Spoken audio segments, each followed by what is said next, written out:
clair que le regard envers nous, c'est quasiment un regard comme si nous étions des miséreux.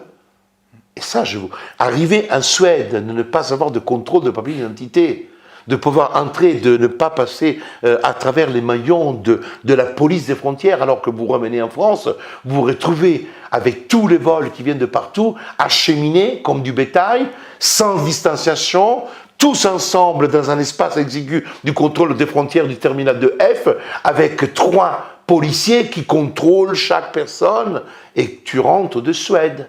Tu reviens dans le pays des droits de l'homme.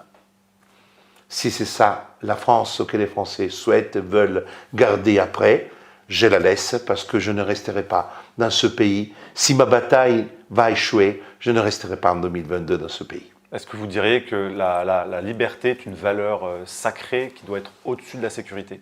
Bien sûr, bien sûr. Dès lors que vous abandonnez une part de votre liberté pour la sécurité et pour la santé, vous ne la retrouverez plus. Parce que vous voulez créer un monde parfait. Et c'est impossible. Et ce monde parfait, c'est le monde d'Orwell. Ce monde parfait, c'est l'eugénisme. Ce monde parfait, c'est le nazisme. Ce monde parfait, c'est le fascisme. Mussolini voulait l'homme parfait. Hitler voulait l'homme parfait. À rien. Les Gestapo voulaient cela.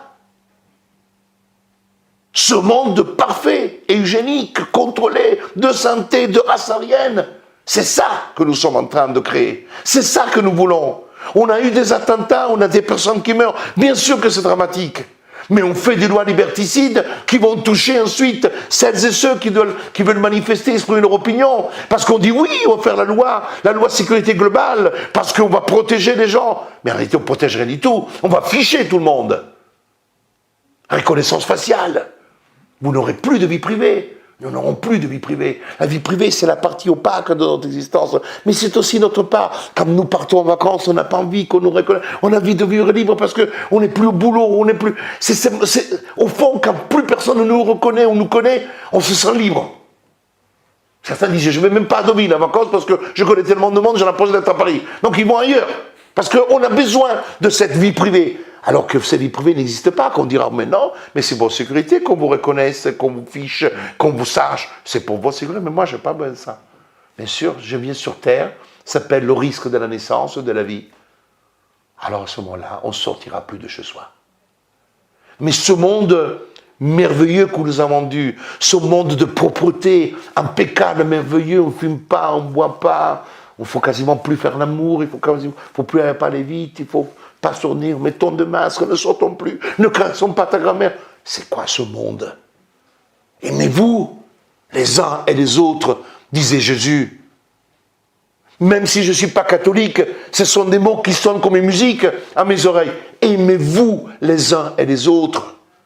Et pas empêchez-vous de vous aimer. Ne le faites pas là parce que vous le ferez bien demain. Pardon?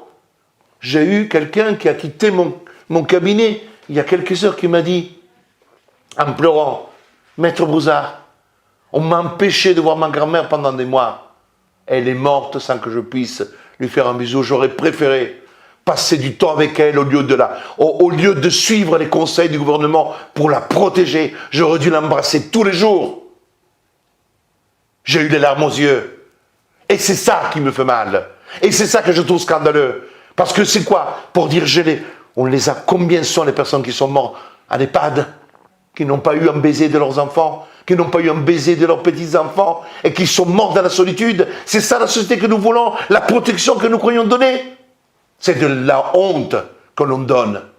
Parce que moi je préfère 1000 fois serrer dans mes bras ma maman, de lui dire je t'aime, de lui dire chaque fois que je peux le faire.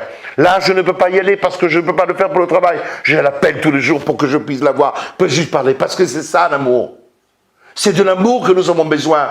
Et dans ce gouvernement, il n'y a que des ordres, des sanctions, des pénalités, la criminalisation des Français. Il est où l'amour? Il est où ce qui nous unit, les valeurs qui nous unissent et qui nous permettent d'être ensemble? Je ne veux pas parler que nous sommes dans un monde de bisounours, mais il faut quand même revenir à des choses qui sont belles. Privés de tout, de spectacles, de loisirs, de films, de cinéma, de théâtre. Ce sont les lieux dans lesquels on nourrit l'esprit. nous sommes en train de mourir. La nourriture de l'esprit est aussi importante que la nourriture qui nous fait vivre, parce que parfois, quand l'esprit est bien, vous créez vos défenses immunitaires. Quand vous êtes bien dans votre peau, parce que vous êtes heureux, parce que vous vous sentez bien et riche, vous créez ce qu'on appelle des défenses, parce que c'est le bonheur, la première défense dans la vie. Et ça, on le tue. On est en train de tuer à petit feu nos défenses. On nous injecte un pseudo-vaccin alors qu'on devrait injecter du bonheur. On devrait injecter la joie de vivre. On devrait injecter le fait de se voir ensemble, de partager, d'utiliser les fêtes de Noël comme un moment d'amour dans lequel les familles se retrouvent, dans lequel on puisse retrouver cette joie de vivre. Que même les bûches de Noël sont faites maximum pour 4. C'est quand même extraordinaire. La puissance de la propagande et la puissance de l'État qui arrive même à conditionner la taille de la bûche de Noël.